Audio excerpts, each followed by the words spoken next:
بالکل کہ اس کی وجہ یہ ہے کہ ٹرمپ جو انسانی حقوق کی بات کرتا ہے اس نے اپنے دیکھیں بے شک امریکہ نام نہاد انسانی حقوق کی بات کرتا ہے لیکن اس نے دنیا میں ایک اپنا رکھنا ہے کہ میں بہت بڑا انسانی حقوق کا بہت بڑا پرچاری ہوں. تو ٹرمپ جو ہے ٹرمپ نے دیکھیں کل جو تقریر کی اس میں بھی تقریباً یہی تھا ان کا. ایک تو انہوں نے اپنے ملک کی بات کی, اپنے عوام کی بات کی, پہلے جیسے وہ پہلے کہتے تھے کہ پہلے امریکہ, اب بھی انہوں نے وہی بات کی ہے پہلے امریکہ.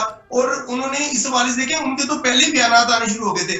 تو ان کو تو یہ کیس مل گیا, دیکھیں ان کو تو ایک عمران خان کا کیس مل گیا جس سے انسانی حقوق کی زیادتیاں ہو رہی ہیں. اس نے بات کرنی ہے. ویسے بھی ان کے تعلقات ہیں اور اس بندے نے یہ جو پاکستانیوں کا ووٹ ہے امریکہ میں اس کو بھی اس نے مطلب اس کو بھی انٹیکٹ رکھنا ہے, اس نے اس کو بھی نہیں جانے دینا. تو اس وجہ سے میرا تو خیال ہے کہ لازمی ہے کہ اسی لیے مذاکرات کیے تھے مسلم لیگ نے کہ ہم تھوڑا سا مل کے ان کے کہنے پر مذاکرات میں آ جاتے ہیں لیکن جی یاور صاحب کیا آپ امریکہ کی صدر کی حلف برداری کے بعد کیا ان کے اثرات جو ہیں تبدیلی کے, جو وہاں تبدیلی آ رہی ہے اس کے اثرات آئندہ پاکستان پہ بھی ہوتے دکھائی دے رہے ہیں آپ کو, اور کیا آپ کو عنقریب پی ٹی آئی بانی پی ٹی آئی کی رہائی ہوتی ہوئے دکھائی دے رہی ہے؟ جابر عباس صاحب. ہاں جی دیکھیے, جی بالکل. آپ دیکھیے کہ ٹرمپ نے جس نظریہ اور جس طرح سے ووٹ حاصل کیے ہیں, جس طرح پبلک سے انہوں نے وعدے کیے ہیں, اپنی پبلک جو امریکن لوگ تھے, تو پاکستانی نے آج جتنے امریکنز ہیں انہوں نے جس ایجنڈے کے تحت, جس مطالبے کے تحت ٹرمپ کو ووٹ دیے تھے, انہوں نے مطالبات پورا کرنے کے لیے پریشر بھی ڈالنا ہے. اور میرے خیال سے صدر ٹرمپ نے اگر ان سے وعدہ کیا ہے تو اسے کوشش بھی کرنی چاہیے. لیکن اس کے ساتھ ساتھ میرا ایک یہ بھی سوال ہے کہ کیا پاکستان کے اندر جو بانی پی ٹی آئی پر مقدمات قائم کیے گئے تھے ان کے اندر صداقت کتنی ہے؟ کیا وہ سیاسی مقدمات نہیں ہیں؟ اور جتنے مقدمات کے فیصلے آئے ہیں کیا وہ ہائی کورٹ سے سارے اڑ نہیں گئے؟ 200 مقدمات میں سے جتنی سزائیں ہوئی ان کو ہماری اعلیٰ عدالتوں نے کالعدم قرار نہیں دیا. اگر اس طرح کے سیاسی مقدمات بنائے جائیں گے اور ہماری عدالتیں انہیں مقدمات کو فارغ کرتی رہیں گی تو کیا مطالبہ غلط ہے؟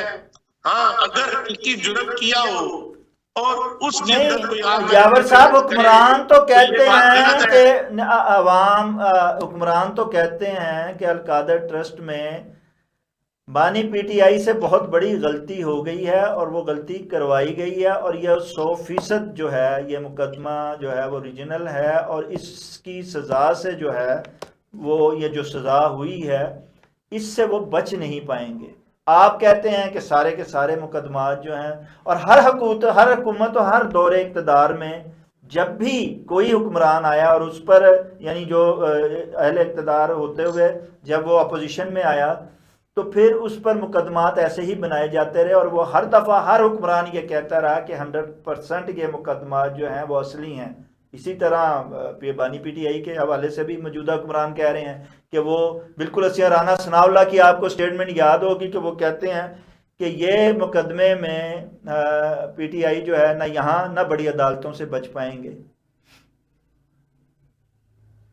جی بالکل آپ نے کی بات درست ہے, لیکن آپ دیکھیں کہ جب بھی کوئی یہاں سیاستدان زیر اطاعت ہوتا ہے تو اس کے اوپر مقدمات کیسے ہوتے ہیں. محترمہ بینظیر بھٹو کے خلاف سرے محل کا جو کیس تھا وہ کدھر گیا؟ آپ دیکھیں کہ طیارہ high jacking case Nawaz Sharif کے خلاف وہ سارے بڑے بڑے کیسز کدھر گئے؟ یاد دہلیاں کدھر گئیں؟